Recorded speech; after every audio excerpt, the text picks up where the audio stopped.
It was a case of so near yet so far as Team Nepal failed to script a fairy tale ending to the ICC T20 World Cup qualifiers Asia region that concluded earlier today. Even as Nepal had already qualified for the T20 World Cup to be held next year in the US and the West Indies, Team Nepal wanted to stamp their authority among the associate nations by clinching the tournament finale, but it was not to be, as Nepal lost in the super over after tying the match. Come June next year, it will be a golden opportunity for the talented bunch of cricketers from Nepal to showcase their talent in front of the international crowd. Good evening, I'm Abhyuday Shrestha, and these are the headlines of the hour. 11 districts from 3 provinces affected by Friday night's earthquake. 7,000 households from Jajarkot and Rukum West displaced. Majority of the earthquake victims failed to receive relief assistance. Victims compelled to spend the night under open sky. U.S. Secretary of State Antony Blinken calls on Palestinian President Mahmoud Abbas in the West Bank. Abbas emphasizes on ceasefire. Israel continues to pound North Gaza. And India registered another comprehensive victory, chalking out a 243-run victory over South Africa. Virat Kohli scores his 49th one-day century.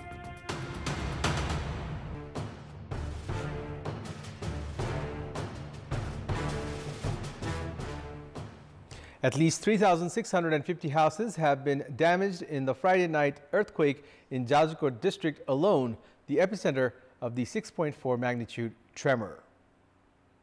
As per the preliminary data provided by the District Administration Office Jajarkot, the devastating earthquake has left 905 houses completely damaged, while 2,745 houses are partially damaged. According to Jajarkot Chief District Officer Suresh Sunar, majority of the houses from Bheri municipality, numbering 344 houses, were completely damaged. Likewise, 200 houses in Nalgarh municipality, 100 in Cheragarh, 95 in Kushe rural municipality, 160 in Barekot rural municipality, 1 in Shivalaya rural municipality, and 5 in Juni Chande rural municipality have been completely damaged.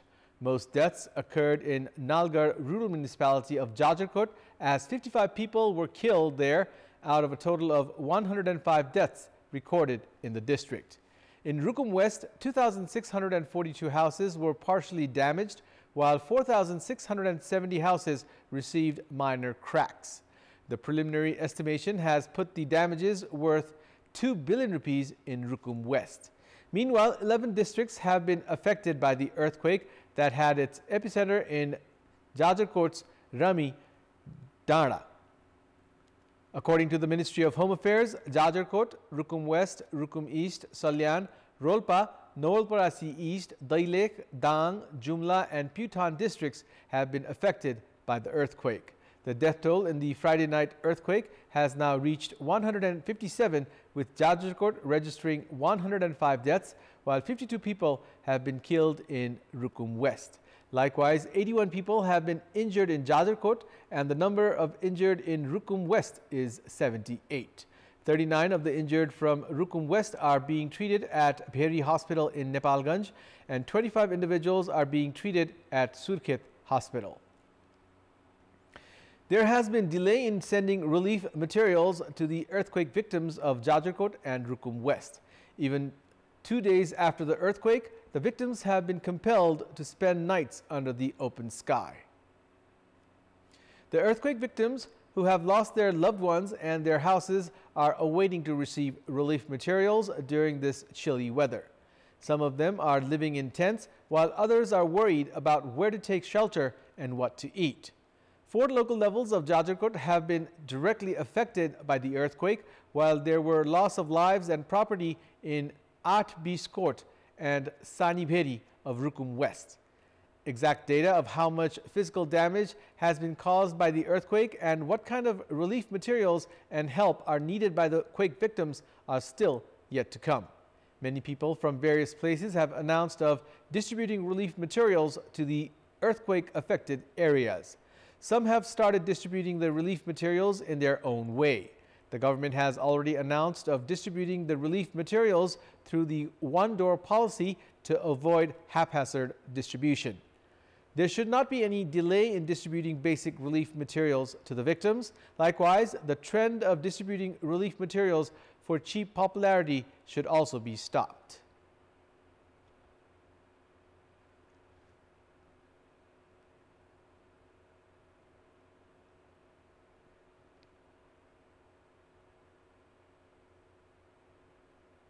Almost 7,000 households have been displaced by the earthquake in Jajarkot and Rukum West. Informing that the earthquake has displaced almost 7,000 households, the Karnali province government has accused the federal government of not helping the province government in distributing relief materials. The Karnali province government has claimed that the go-down of World Food Program in Surkhet has relief materials including tents. However, the Home Ministry has not coordinated with them even after written requests to distribute them. The emergency meeting of the Province Disaster Management Committee held today has urged partner organizations to provide relief materials to the earthquake victims and help them in reconstruction works through the one-door policy. Although rescue efforts have been prompt after the earthquake, distribution of relief materials has not been effective. The relief materials provided by the 3 tiers of government, donor agencies and by individuals have been stockpiling at the capital.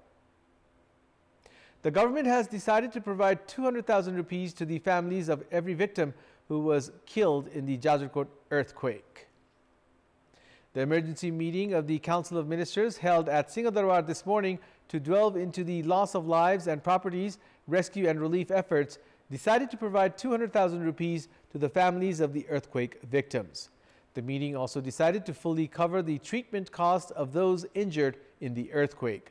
Likewise, the cabinet meeting also decided to accept foreign aid for earthquake victims and reached a decision that relief materials would be distributed only through a one-door policy.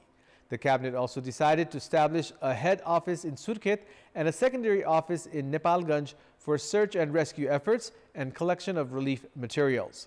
Likewise, the cabinet meeting also took the decision to hand the Ministry of Urban Development the responsibility to collect data of structures damaged by the earthquake. The government also decided that the damaged structures would be reconstructed within a year after the data of the damaged structures are collected. Discussions were also held at the cabinet meeting on establishing a separate authority to reconstruct structures damaged by the Jajarkot earthquake. Meanwhile, a meeting of the Disaster Risk Reduction and Management Authority was also held today. At the meeting, Prime Minister Pushpakamal Dahal said that state resources should be focused on relief efforts and reconstruction. The Gandaki province government has decided to provide 10 million rupees to the Karnali province government to carry out relief assistance to the earthquake victims of Jajarkot and Rukum West. Chief Minister of Gandaki province, Surendra Raj Pandey, informed that the meeting of the province's Council of Ministers held this morning decided to help the Karnali province government with a financial assistance of 10 million rupees. The Gandaki province government had sent a team of specialized health workers along with medical supplies yesterday morning. Likewise, the Pokhara municipality has announced of providing 5 million rupees worth of relief materials, aid for relief efforts and relocating the earthquake victims. In our public voice segment today, we have asked people in several provinces what kind of relief materials have they received from the state. Let's take a look at what they had to say.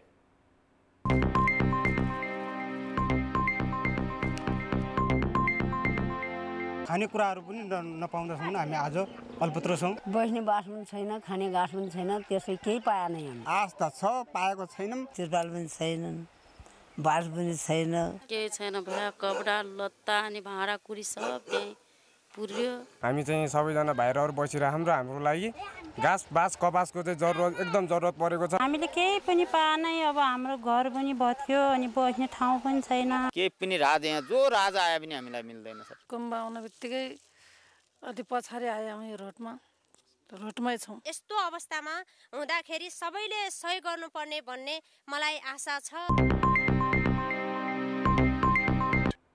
It's time now for our segment Public Pulse, where you text us with your opinion. Public polls. But before that, let's take a look at the results from yesterday's poll. Yesterday, we had asked you, why is the government mechanism to alert disasters not effective? 48% voted for A, lack in information technology, 24% voted for B, negligence by employees, and 28% voted for C, lack of responsibility. Here's today's question. What's your take on the state-owned company's failure to manufacture adequate medicines? Your options are A, unaccountable to public, B, commission game, and C, financial crisis. The voting is on. Type NEWS, select your option A, B, or C, and send it to 34001 to share your opinion with us. And it's time now for the international update.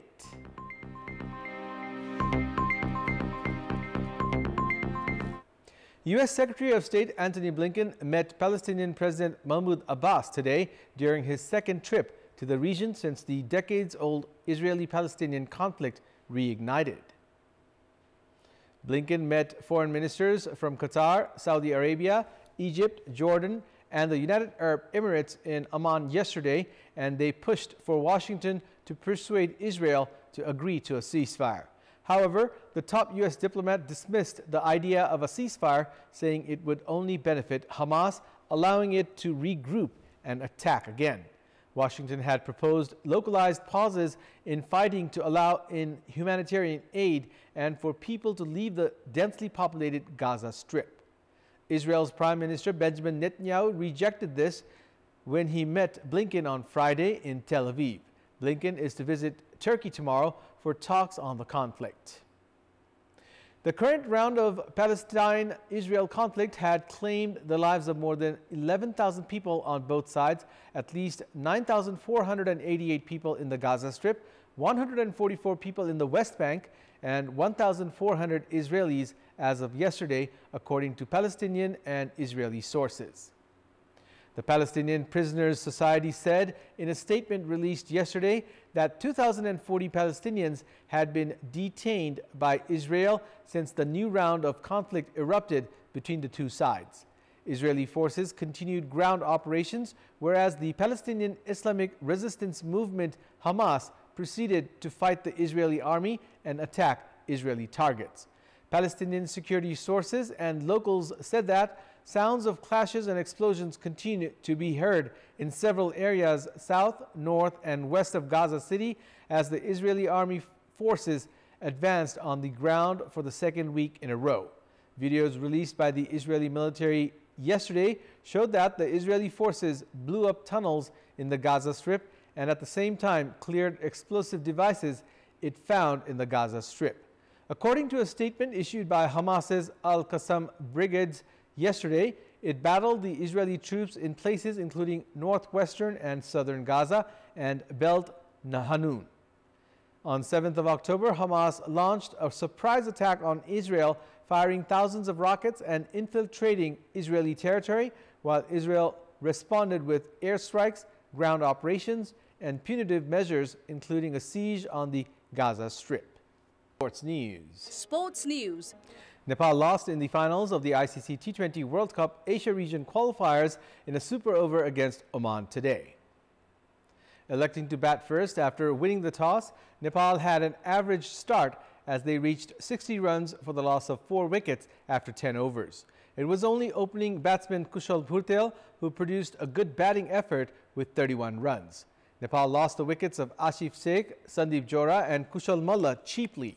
Nepal's innings was boosted by a hard-hitting 54 runs by Gulshan Jha, while skipper Rohit Paudel provided good support with an unbeaten 52 runs.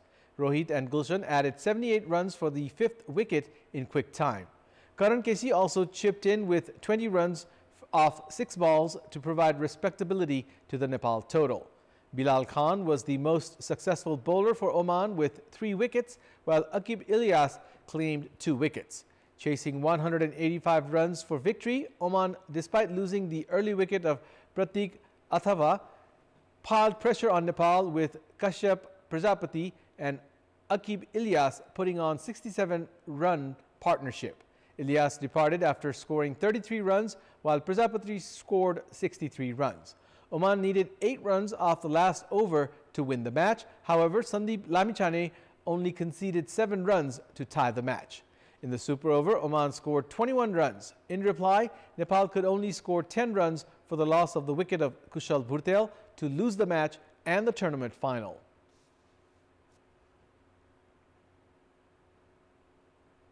Oman's Aqib Ilyas has been adjudged the best player of the ICC World Cup Asia qualifiers. Aqib amassed 106 runs and grabbed 10 wickets in the 5 matches played in the tournament.